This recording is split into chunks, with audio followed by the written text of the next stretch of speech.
Kebayang nggak sih kalau mesin GT-R dimasukin ke full size SUV? Jadinya ini, Nissan Patrol generasi ke-7.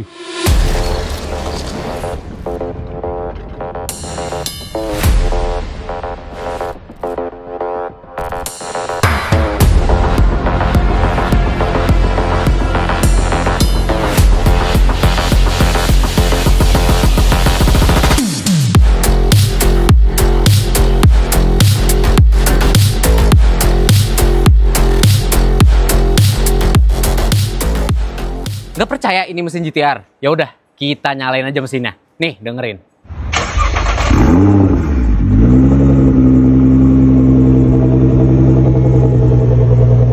Nggak ada yang bercanda. Ini baru suara aslinya.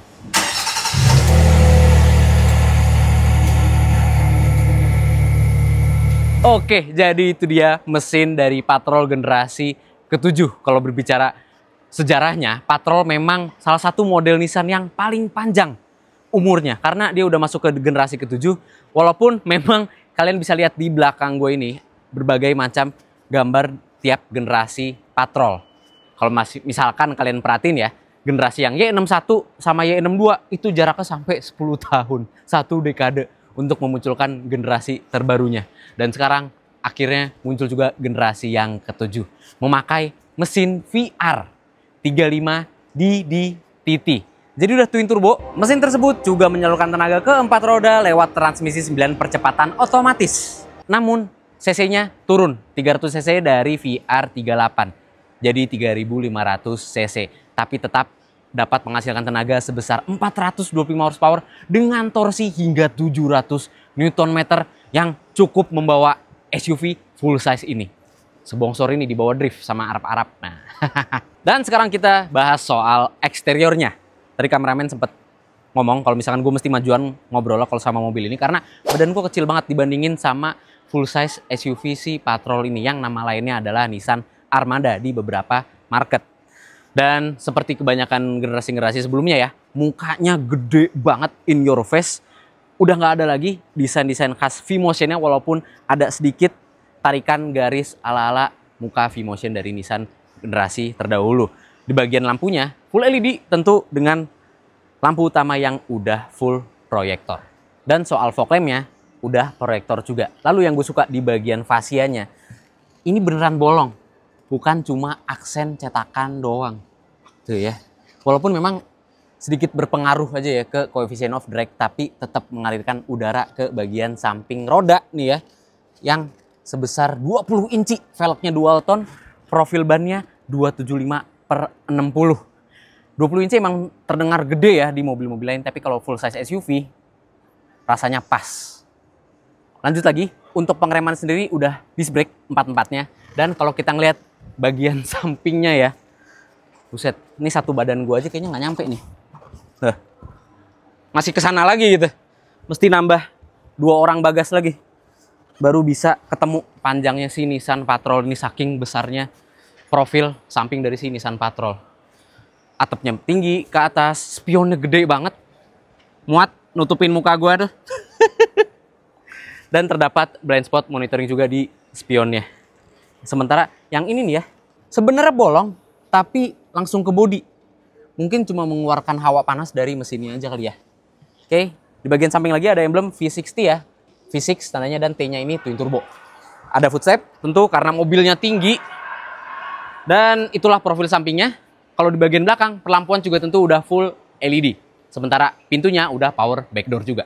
Dan lupa kalau full size SUV ini ada tow hooknya yang beneran besi, padat banget. Gila, sadis nih.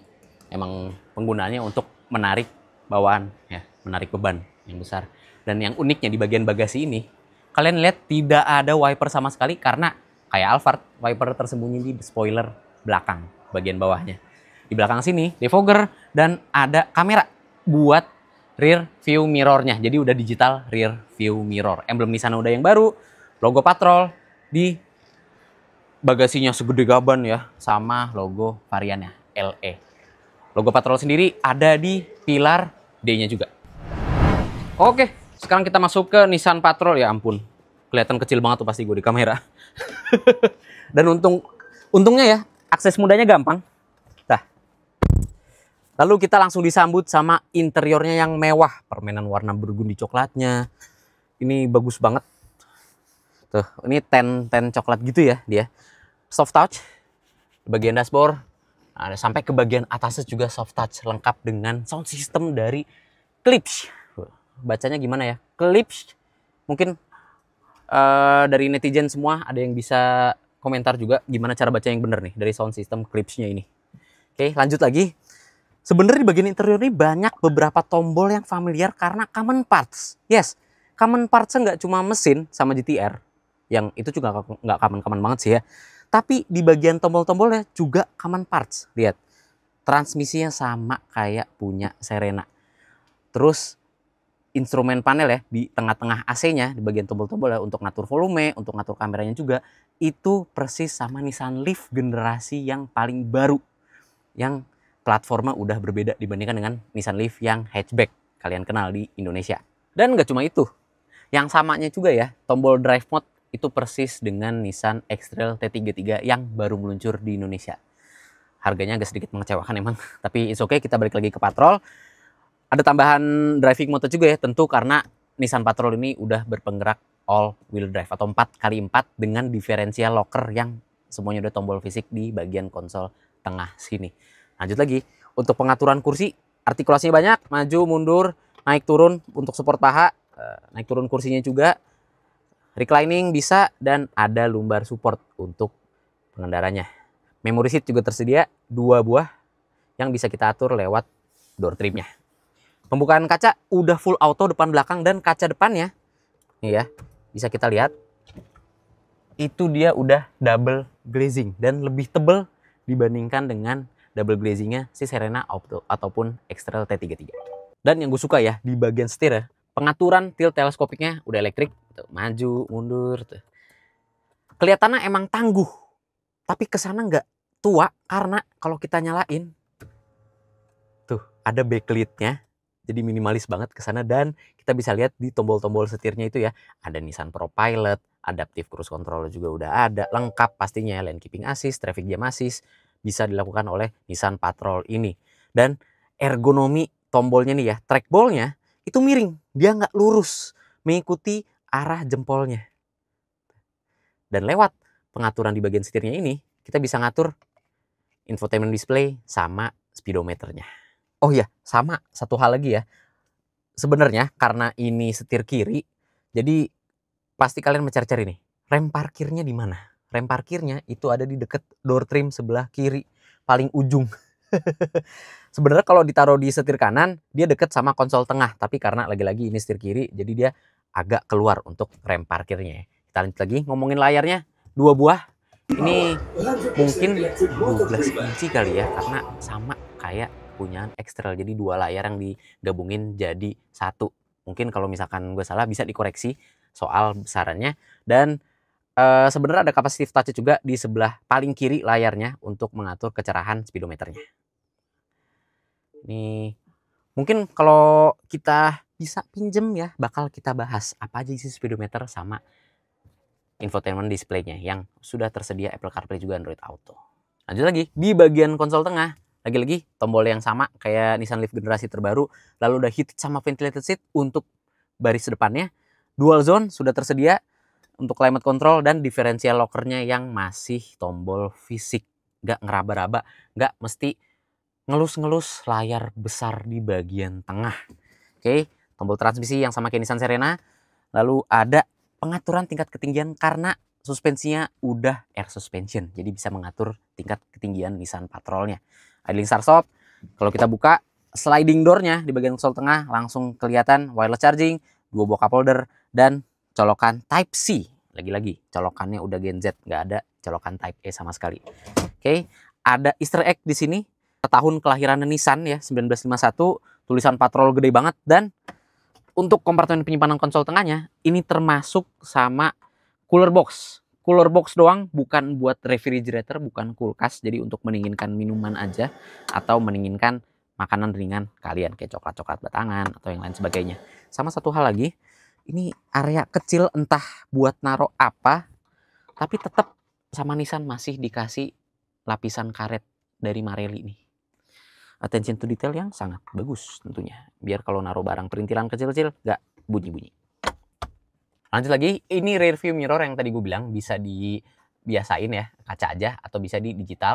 Kalau misalkan ada penumpang belakang atau terlalu rame barang sehingga mengganggu pandangan belakang dari driver. Nah, bisa kalian aktifin. Di atasnya tempat penyimpanan kacamata yang udah dilapisin suede.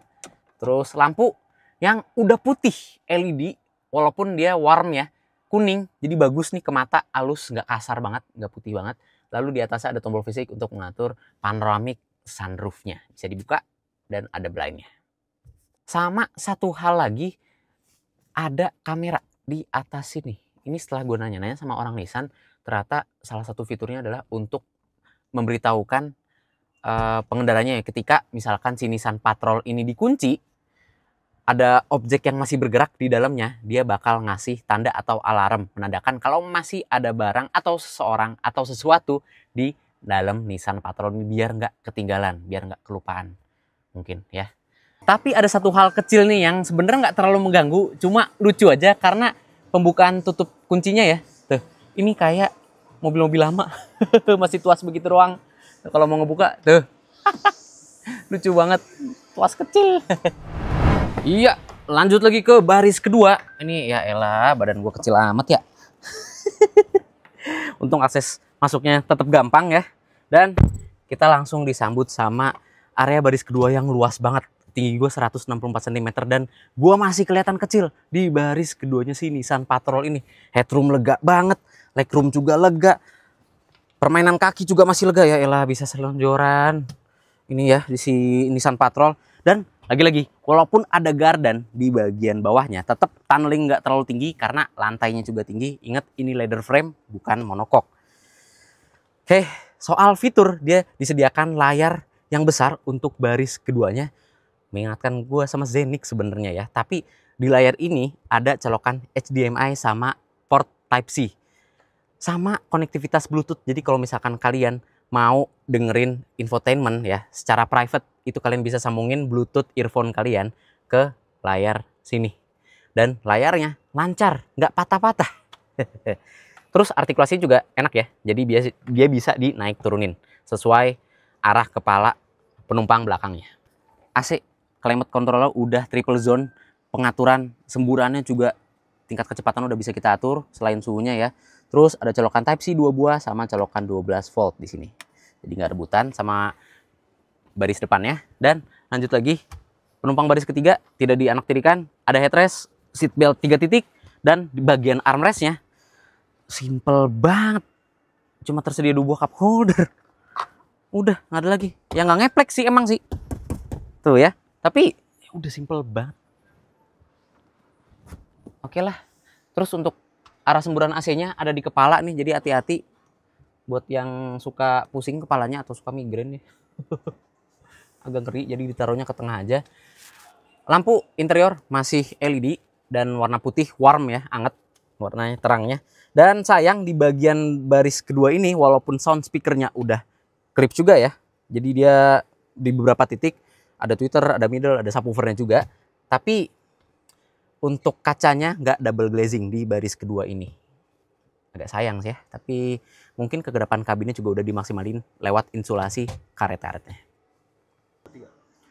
Dan ini di tombol-tombol climate control ya, ternyata ada arah pengaturan semburannya. Mau ke kaki, mau ke arah atas juga bisa. Dan nggak enak kalau nggak bahas mobil yang udah ada baris ketiganya tapi nggak kita bahas. Jadi kita tunjukin kalau akses baris ketiganya, dia tuh ya. Gampang, tinggal dimajuin kursinya, ada tuasnya di atas jok baris kedua. Dan kalau misalkan kalian mau buka nih ya, baris ketiga yang masih kelipet, itu lewat tombol elektrik. Jadi agak lama emang. Kita tunggu sampai bener-bener jadi kursi. Oke, iya. Oke, barulah kita bisa duduk. Nih ya. Nah, sekarang kita tinggal turunin lagi. Tuh. Enaknya dengan tinggi gue yang cuma 164 cm, compact. Jadi untuk legroom masih tersedia sedikit banget, cuma 2 jari doang. Dan legroomnya masih bisa main tuh, kakinya masih bisa main walaupun sedikit. Kalau misalkan kalian pakai sepatu yang solnya tebel. Tapi overall duduk masih bisa nyaman di baris ketiga Nissan Patrol ini. Headrest masih bisa diatur dan tingkat recliningnya juga bisa kita atur lewat tombol elektriknya. Tersedia juga colokan Type-C di baris ketiganya, 2 buah kiri dan kanan. Tombol elektriknya juga kiri dan kanan. Speakernya juga masih tersedia, bahkan sampai semburan AC-nya di baris ketiga. Satu hal lagi ya, di bagian bagasi itu ternyata ada tombol untuk naik turunin air suspensionnya untuk memudahkan kita masukin barang ke Nissan Patrol ini. Dan di bawahnya ada tombol untuk melipat kursinya nih ya. Kalau kita tekan lama, dia bakal ngelipat secara otomatis.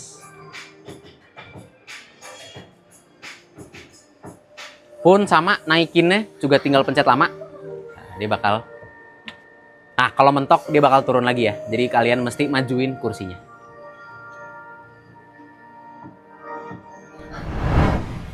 Terus gimana kalian keluar dari baris ketiga Nissan Patrol? Sama tuasnya kayak yang tadi, tuas di atas kursi.